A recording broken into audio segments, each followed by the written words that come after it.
اعوذ باللہ من الشیطان الرجیم بسم اللہ الرحمن الرحیم۔ نماز ہمارے لیے ایسے ہی ضروری ہے جیسے ہر انسان کو سانس لینا ضروری ہے۔ تو اللہ تعالیٰ ہمیں سجدوں کی نعمت سے آشنا کرے، آمین۔ تو آج میں جو ہے سورہ الزخرف پیش کر رہا ہوں۔ تو اللہ تعالیٰ ارشاد فرماتے ہیں کہ اس قرآن کو عربی میں اتارنے کی وجہ یہ تھی کہ اہل عرب اس زبان کو جانتے تھے اور اس کو پڑھ کر وہ شعور حاصل کر سکتے ہیں، اور یہ بھی بتایا گیا کہ اپنے نزول سے قبل قرآن مجید لوح محفوظ میں موجود تھا۔ اس سورہ میں ذکر ہوا کہ اللہ تعالیٰ آسمان سے پانی کو بقدر ضرورت اتارتے ہیں اور اس سے مردہ زمینوں کو زندہ فرماتے ہیں۔ اس کے بعد اللہ تعالیٰ ارشاد فرماتے ہیں اس نے جانوروں اور کشتیوں کو بنایا جس پر انسان سواری کرتا ہے۔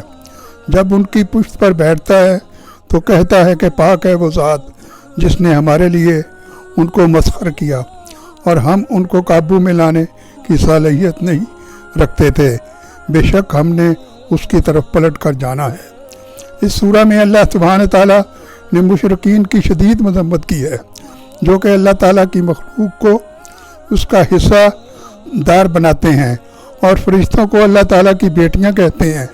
اللہ تعالیٰ نے کہا اللہ کے لیے تو بیٹیاں بناتے ہو اور خود اگر تمہیں بیٹی کی پیدائش کی خوشخبری دی جائے تو تمہارے چہرے صدمے سے سیاہ ہو جاتے ہیں۔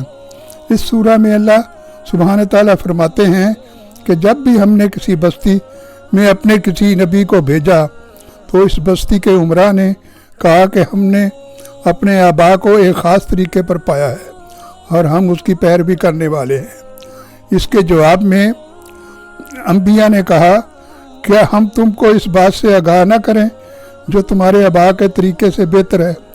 تو جواب میں بستی کے سردار کہنے لگے جو کچھ تم لے کر آئے ہو ہم اس کا انکار کرنے والے ہیں۔ اللہ تعالیٰ نے اس سورہ میں یہ بھی بتایا کہ کافروں کو اس بات پر اعتراض تھا کہ قرآن مجید مکہ یا طائف کے کسی چودھری پر کیوں نہیں اتارا۔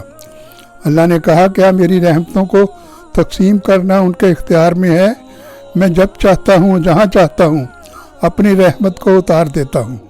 اس سورہ میں اللہ سبحانہ تعالیٰ نے یہ بھی بتایا کہ جو لوگ اللہ تعالیٰ کے ذکر سے اغراض کرتے ہیں اللہ تعالیٰ شیطان کو ان کا ساتھی بنا دیتے ہیں اور راہ ہدایت سے بھٹک جاتے ہیں اور سمجھتے ہیں کہ فسیدے راستے پر ہیں۔ اس سورہ میں اللہ تعالیٰ نے بتایا کہ انہوں نے جناب موسیٰ کو فرعون کے پاس واضح نشانیاں دے کر بھیجا، لیکن فرعون اور اس کے مصاحبین ایمان لانے کی بجائے جناب موسیٰ کا مذاق اڑاتے رہے۔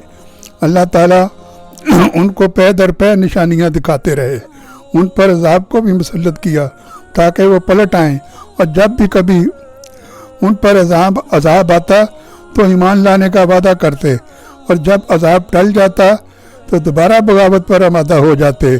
فرعون نے جناب موسیٰ علیہ السلام کی تردید کرنے کے لیے ایک مرتبہ اپنی قوم سے مخاطب ہو کے کہا کہ اے میری قوم کے لوگوں، کیا میرے پاس مصر کی حکومت نہیں ہے اور یہ نہریں میرے قدموں اور محلات کے نیچے سے نہیں بہتی ہیں؟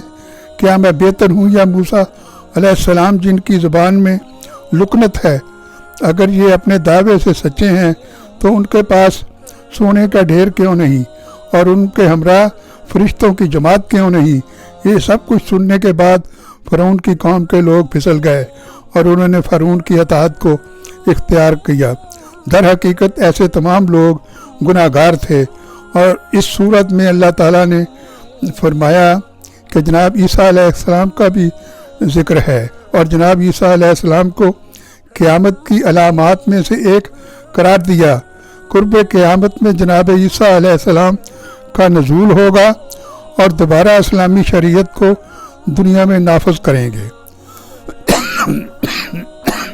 اللہ تعالیٰ آپ کا حامی و ناصر ہو۔ تو یہ معاف کرنا،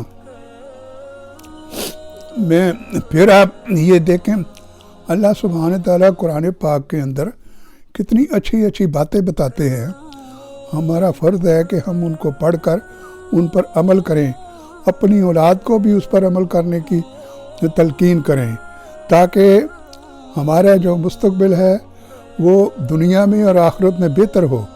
تو اللہ سبحانہ تعالیٰ کی اس بابرکت نعمت کو ہم ایک طرف نہ رکھیں، بلکہ اس پر ایک ایک مصرع، ایک ایک فقرہ جو ہے وہ سمجھنے کے قابل ہے، اور یہ آسمانی کتاب ہے، کسی نے ذاتی طور پہ نہیں لکھی، یہ اللہ سبحانہ تعالیٰ نے اپنے پیغمبر حضرت محمد صلی اللہ علیہ وسلم پر اتاری جبرائیل کے ذریعے، اور اس میں کافروں کو یہ تلقین کی گئی کہ اسلام کی طرف راغب ہوں۔